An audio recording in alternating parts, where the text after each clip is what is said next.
Hello friends, welcome to my channel. இந்த வீடியோவில் நம்ம முட்டை வச்சு ஒரு சூப்பரான ரெசிபி தான் எப்படி செய்யறதுன்னு பார்க்க போகிறோம். ரொம்ப டேஸ்ட்டாக இருக்கும். நீங்கள் இதை சைட் டிஷ்ஷாக கூட எடுத்துக்கலாம், அவ்வளோ டேஸ்ட்டாக இருக்கும். முட்டையும் உருளைக்கிழங்கும் சேர்த்து நான் செஞ்சுருக்கேன். கட்டாயமாக நீங்களும் ஒன்ஸ் இந்த மாதிரி செஞ்சு பாருங்கள். டேஸ்ட் வைஸ் ரொம்பவே சூப்பராக இருக்கும். குழந்தைகளுக்கெல்லாம் ரொம்பவே பிடிக்கும். சீக்கிரமாக செஞ்சிடலாம். வாங்க வீடியோக்குள்ளே போகலாம். ஃபர்ஸ்ட் இந்த ரெசிபி செய்யறதுக்கு ஒரு கடாயில் கொஞ்சமாக ஆயில் சேர்த்துக்கோங்க. 1/4 கிலோவுக்கு கொஞ்சம் அதிகமாக உருளைக்கிழங்க வேக வச்சு தோல் உரித்து எடுத்து வச்சுருக்கேன்.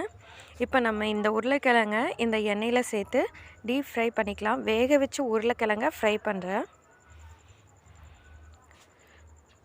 ஸ்டவ்வை மீடியம் ஃப்ளேமில் வச்சு ஃப்ரை பண்ணி எடுத்துக்கோங்க.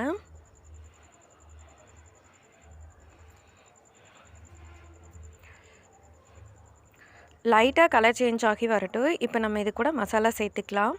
இப்போ நல்லா கலர் சேஞ்ச் ஆகிடுச்சு. இதை ஓரமாக வச்சுடுங்க. இது கூட 1/4 ஸ்பூன் மஞ்சள் தூள், 1 ஸ்பூன் அளவுக்கு red chilli powder, 1 spoon garam masala, 1 spoon அளவுக்கு சில்லி பவுடர், இது கூட சீரகத்தூள் 1/2 ஸ்பூன் அளவுக்கு சேர்த்துருக்கேன். இது எல்லாத்தையும் ஆயிலையே சேர்த்து நல்லா வறுத்துக்கோங்க. ஆயில் கம்மியாக இருந்துச்சுன்னா இன்னும் கொஞ்சம் சேர்த்துக்கோங்க. நான் இன்னும் கொஞ்சம் போல் ஆயில் சேர்த்துக்கிறேன். ஆல்ரெடி நம்ம உருளைக்கிழங்கு உப்பு சேர்த்து தான் வேக வச்சுருப்போம். ஸோ உப்பு தேவையான அளவு சேர்த்துக்கோங்க. அதிகமாக போயிட போகுது. இந்த மசாலா கூடயே லைட்டாக உப்பு சேர்த்துக்கோங்க. இஞ்சி பூண்டு பேஸ்ட் 1 ஸ்பூன் அளவுக்கு சேர்த்துக்கிறேன். எல்லாத்தையும் சேர்த்து நல்லா வதக்கிக்கோங்க. பச்சை வாசனை போகட்டும்.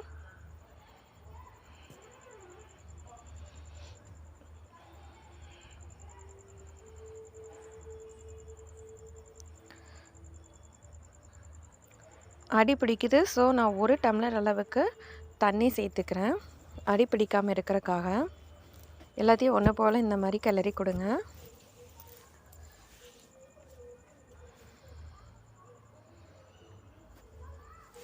உப்பு பார்த்துட்டு கேர்ஃபுல்லாக சேர்த்துக்கோங்க. எல்லாத்தையும் நல்லா மிக்ஸ் பண்ணிக்கலாம். 1 ஸ்பூன் அளவுக்கு சோயா சாஸ், 1 ஸ்பூன் அளவுக்கு டொமேட்டோ சாஸ் சேர்த்து எல்லாத்தையும் நல்லா மிக்ஸ் பண்ணிக்கோங்க.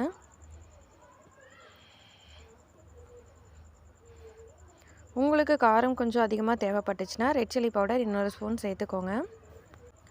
5 முட்டையை வேக வச்சு தோல் உரித்து எடுத்து வச்சுருக்கேன். இது ஆஃபாக கட் பண்ணி ஒரு பாத்திரத்தில் ஆயில் சேர்த்துட்டு இந்த மாதிரி பாயில் பண்ணி எடுத்துக்கோங்க. ஃப்ரை பண்ணி எடுத்துக்கோங்க. இந்த மசாலா நல்லா கொதி வந்ததோ இப்போ நம்ம உருளைக்கிழங்கு எல்லாத்தையும் ஒன்றா மிக்ஸ் பண்ணிக்கலாம். இது கூடயே நம்ம வறுத்து வச்ச முட்டையும் சேர்த்துக்கலாம். இப்போ எல்லாத்தையும் ஒன்று போல் நல்லா மிக்ஸ் பண்ணிக்கோங்க. ரொம்ப டேஸ்ட்டாக இருக்குது. இது அப்படியே சாப்பிட்றதுக்கு ரொம்பவே சூப்பராக இருக்கும். இதோட ஃப்ளேவர் உருளைக்கிழங்கு முட்டை எல்லாமே சேர்த்து இருக்கிறங்காட்டி வித்தியாசமான ஃப்ளேவராக சாப்பிட்றதுக்கு ரொம்பவே சூப்பராக இருக்கும். எல்லாத்தையும் ஒன்றா மிக்ஸ் பண்ணியாச்சு. இப்போ 2 பெரிய வெங்காயத்தை நல்லா பொடியாக கட் பண்ணி வச்சுருக்கேன். இப்போ இதை நம்ம மேலே தூவி எல்லாத்தையும் ஒன்ஸ் நல்லா மிக்ஸ் பண்ணிக்கலாம்.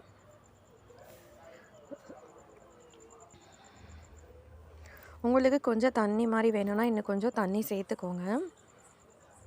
பாருங்கள், ரொம்பவே சூப்பராக ரெடி ஆயிடுச்சு. கண்டிப்பாக ட்ரை பண்ணி பாருங்கள்.